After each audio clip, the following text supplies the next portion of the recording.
Vladimir Putin रविवार तक चलने वाले राष्ट्रपति चुनाव में एक बार फिर जीतने की तैयारी कर रहे हैं, यानी 6 साल का एक और कार्यकाल। भले ही यूक्रेन में युद्ध के तीसरे वर्ष में रूसी मर रहे हों और उनका देश बाकी दुनिया से पहले से भी कहीं ज्यादा अलग थलग हो, लेकिन पुतिन का जीतना लगभग तय है और इस परिणाम को निश्चित किया है उनके सत्ता में 24 वर्षों के दौरान स्थापित कठोर नियंत्रण ने।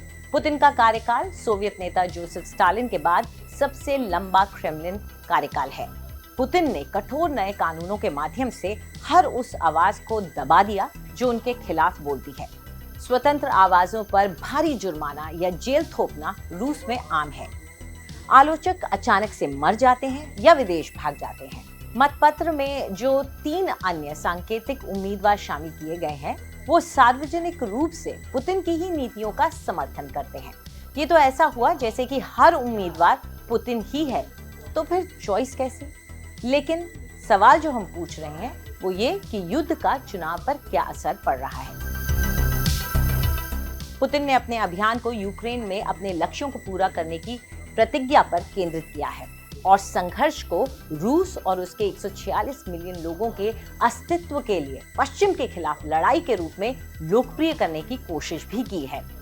पिछले महीने राष्ट्र के नाम संबोधन में उन्होंने आरोप लगाया कि अमेरिका और उसके नेटो के सहयोगियों को रूस के स्थान पर एक डिपेंडेंट यानी कि आश्रित, एक घटती मरती हुई सी जगह की जरूरत है ताकि वो जो चाहे वहां कर सके। पुतिन ने बार बार तर्क दिया है कि उन्होंने पूर्वी यूक्रेन में रूसी बोलने वालों की सुरक्षा के लिए और कीव को नेटो में शामिल होकर मॉस्को के लिए एक बड़ा सुरक्षा खतरा पैदा करने से रोकने के लिए ही फरवरी 2002 में सेना भेजी थी। लेकिन यूक्रेन और उसके सहयोगी रूसी आक्रमण को कुछ और ही बुलाते हैं। ये द्वितीय विश्व युद्ध के बाद यूरोप की सबसे बड़ी लड़ाई है और इसे यूक्रेन कहता है कि ये एक प्रमुख परमाणु शक्ति द्वारा बेवजह की आक्रामकता है। उसका कहना है कि पिछले साल यूक्रेन के जवाबी हमले की विफलता के बाद रूसी सेनाओं का पलड़ा भारी है। उनका तर्क है कि यूक्रेन और पश्चिम को देर सवेर मॉस्को की शर्तों पर समझौता स्वीकार करना ही पड़ेगा। आम रूसी युद्ध में अपनी सेना की कई असफलताओं के बारे में बहुत कम जानते हैं। हताहतों की संख्या को नजरअंदाज किया जाता है और राज्य के द्वारा संचालित मीडिया केवल मॉस्को की सफलताओं के बारे में ही बताती है। वैश्विक ऊर्जा क्षेत्र में एक प्रमुख खिलाड़ी रूस में पुतिन की सत्ता पर पकड़ के पीछे पश्चिमी प्रतिबंधों के सामने अर्थव्यवस्था का लचीलापन एक बड़ा कारक है।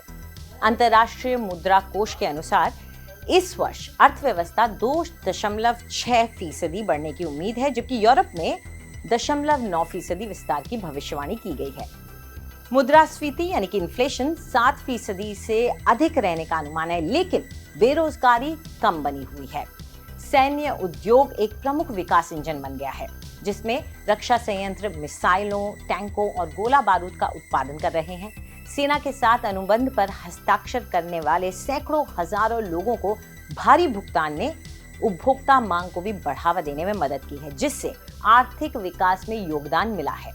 अपने अभियान में पुतिन ने युवा परिवारों यानी कि विशेष रूप से बच्चों वाले परिवारों की मदद के लिए सरकार द्वारा सब्सिडी वाले सस्ते लोन का भी वादा किया है, जिससे पुतिन की लोकप्रियता बढ़ी है। उन्होंने गरीबी हटाने के प्रयासों को जारी रखते हुए स्वास्थ्य, शिक्षा, विज्ञान, संस्कृति और खेल में अधिक सरकारी धन लगाने का भी वादा किया है। लेकिन इस सारी कार्रवाई का क्या असर हो रहा है?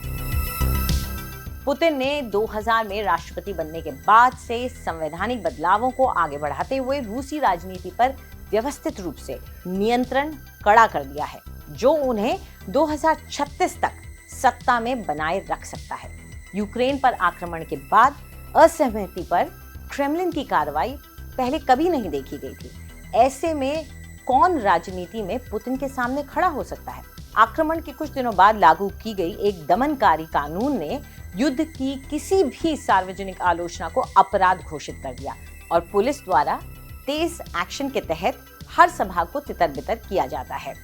ऐसे में कोई भी प्रदर्शन प्रभावी रूप से असंभव हो गया है। गिरफ्तारियों, आपराधिक मामलों और मुकदमों की संख्या बढ़ गई है और लंबी जेल की सजाएं अब आम बात हो गई है। पुतिन ने विपक्षी कार्यकर्ताओं और युद्ध आलोचकों को पश्चिमी कठपुतली कहकर बदनाम किया है। उनके सबसे बड़े आलोचक एलेक्सेई नवाल्नी चरमपंथ के आरोप में 19 साल की सजा काट रहे थे, जब 47 साल की उम्र में आर्कटिक दंड कॉलोनी में उनकी मृत्यु हो गई। अन्य प्रमुख विपक्षी हस्तियों को भी लंबी जेल की सजा मिली है। प्रमुख क्रेमलिन शत्रु व्लादिमीर कारामुर्जा को युद्ध विरोधी भाषण पर राजद्रोह के आरोप में 25 साल की सबसे कठोर सजा मिली है। यहाँ तक कि हर छोटी मोटी आलोचना करने वाले का भी मुंह बंद कर दिया जाता है। सेंट पीटर्सबर्ग के एक कलाकार को सुपरमार्केट के प्राइस टैग को युद्ध विरोधी नारों से बदलने के लिए 7 साल की सजा हुई, जबकि मॉस्को के एक कवि को सार्वजनिक रूप से युद्ध के खिलाफ कविताएं पढ़ने के लिए 7 साल की सजा सुनाई गई। अधिकांश स्वतंत्र समाचार आउटलेट बंद हो गए हैं और कई ने अपना संचालन अब विदेश से शुरू कर दिया है, जबकि जो राज्य नियंत्रित मीडिया है वो लगातार क्रेमलिन की कहानियों को घर घर प्रचारित कर रही है। अब सवाल ये उठता है कि पुतिन के आने के बाद क्या रूस की नीतियों पर असर पड़ेगा? हो सकता है कि पुतिन अपनी अनुमानित जीत को युद्ध के लिए भारी जन समर्थन के सबूत के रूप में इस्तेमाल करें। वे अपना रुख सख्त कर सकते हैं और युद्ध को बढ़ा सकते हैं। कुछ लोगों का कहना है कि क्रेमलिन सेना के रैंकों को बढ़ाने की कोशिश करेगी, यानी कि उसमें और लोगों को लाने की कोशिश करेगी और एक बड़े नए आक्रमण में अपने लाभ को बढ़ाने की कोशिश करेगी और इसके लिए वो और सैनिक जुटाने की कवायद शुरू कर सकती है। क्रेमलिन अपनी युद्ध संबंधी बयानबाजी को तेज करने के लिए तैयार है।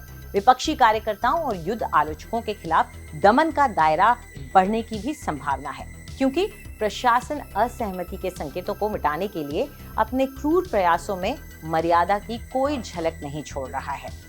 मॉस्को की विदेश नीति और भी अधिक आक्रामक होने की पूरी संभावना है। चीन, भारत और ग्लोबल साउथ के देशों के साथ मॉस्को के संबंधों में पुतिन की चुनावी जीत रूसी राजनीति पर उनके मजबूत नियंत्रण के संदेश को दोहराएगा। आपको हमारा ये वीडियो कैसा लगा? कमेंट सेक्शन में जरूर बताएं। देश और दुनिया की तमाम बड़ी खबरों के लिए सब्सक्राइब करें आज तक।